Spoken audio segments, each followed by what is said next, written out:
Samoei Ruto and those who have been supporting the Hasra cause. The Hasra cause is ensuring that the next government will look at the economy from a different perspective.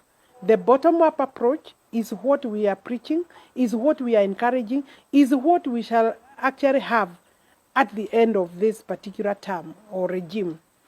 We have, of course, not looked after the economy for the mwananchi. Nyamakema, businesses have closed.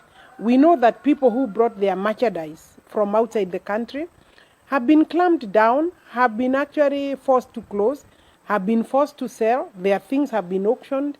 Property and homes have been sold through auctions, public auctions. People have closed their shops because the economy has gone down, because COVID has hit the ground and that it is not leaving soon. And instead of us thinking of how we shall come up with a budget that is mwananchi friendly, that is mama mboga friendly, that is ordinary mwananchi specific, creating wealth where it bites most. You know, we therefore want to tell those who think that they can split our vote. The region's vote will go to William Samoei Ruto for presidency. Those who want the running mate must be prepared, of course, for a good fight from many of us who support the deputy president. It is not going to be easy that you think that those people who have been supporting, I mean, there are people who have this entitlement that the Mount Kenya is theirs. I think the region belongs to the ordinary Kenyans. The region has a right to make a decision without being directed by specific individuals sitting somewhere and planning overnight. We are telling our people to forget about those people who never talked about their problems, who never told the government no when they were throwing them from Gikomba, when they were causing fires, you know, fires that were never fires, when they threw people in Kariobangi out and, you know, brought bulldozers, when they did not talk about tea prices, when they did not talk about milk prices, when they failed to consider that the coffee farmer has shut down their businesses, that the coffee farmer requires a better price. And these people who are now talking about presidency in Mount Kenya region, including my own governor in this region, must forget about that. We have one presidential candidate for Mount Kenya region, for this country, is Dr. William Samoei Ruto. And of course, you know, there are people who are asking, what is it for them? We have had a president for 10 years from this region, and we are still suffering. People here are still suffering and having it very rough. We have had Mwai Kibaki, who did definitely very well. And instead of moving from where he left us, we went back by throwing Kenyans into very dark shadows that they don't understand. Why would we who voted for this government be happy when we gave 8 million votes to Uhuru Kenyatta? And now he tells us that his weight, his vote, his support will be for NASA candidate. NASA will be our competitors. So Mount Kenya region, prepare.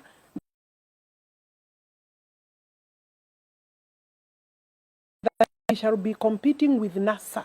We are not joining NASA. We are not NASA.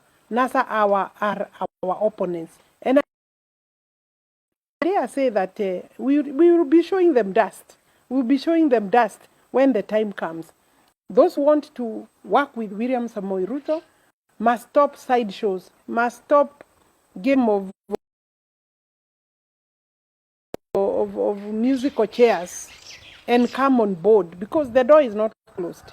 But going forward, we will not have time for those who have been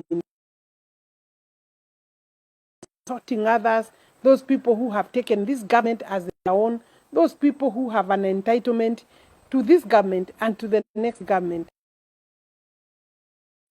The dynasties must know that their time is up. This will be a government for us, including the deputy president, and women will also be there. Women will be there.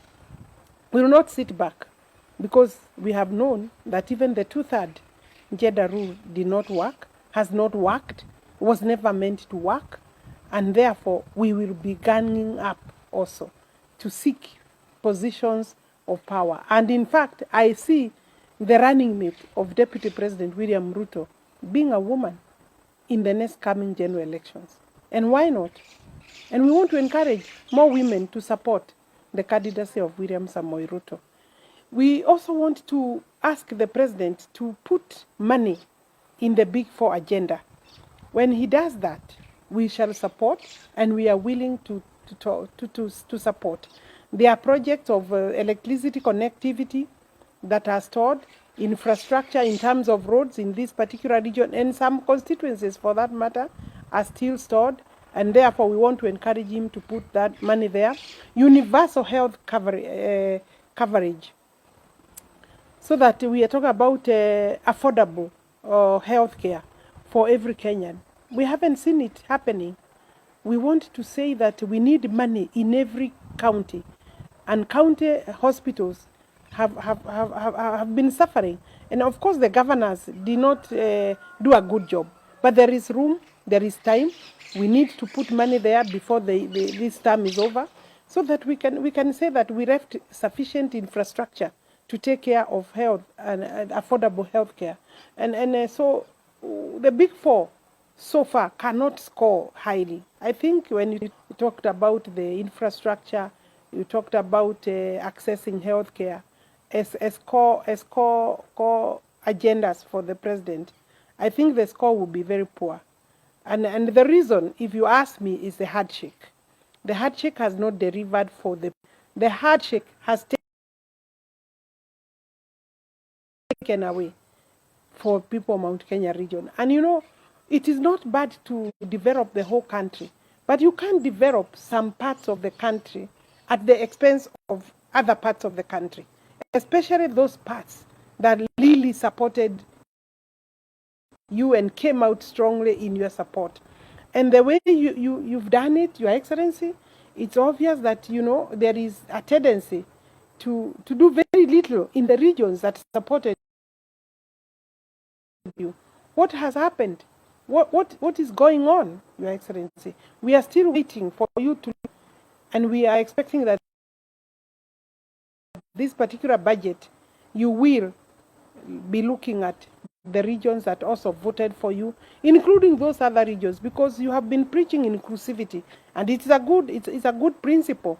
Apply it above board, so that every other Kenyan will feel that this government was about every one of us.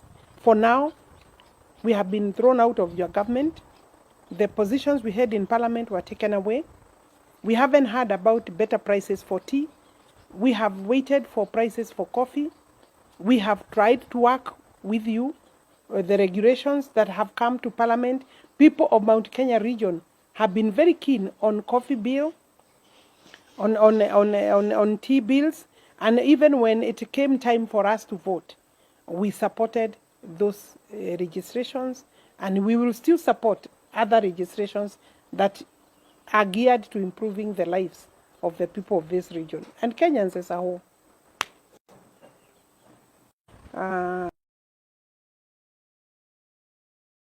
In this time to talk to Kenyans, because they have been calling me and asking me several issues regarding the recent statement by His Excellency the President Uhuru Kenyatta. Our president to date is the chairperson, the party leader, not the chairperson, the party leader of Jubilee Party. And we were all elected, majority of us, those who support His Excellency the President and his deputy William Samoei Ruto, were elected on Jubilee Party. 2 days ago, His Excellency the President said that he would be supporting a NASA candidate. That statement by his president, of course, hit the headlines of the newspapers and other news channels. The reason is, of course, it is a big statement coming from a party leader, in the name of His Excellency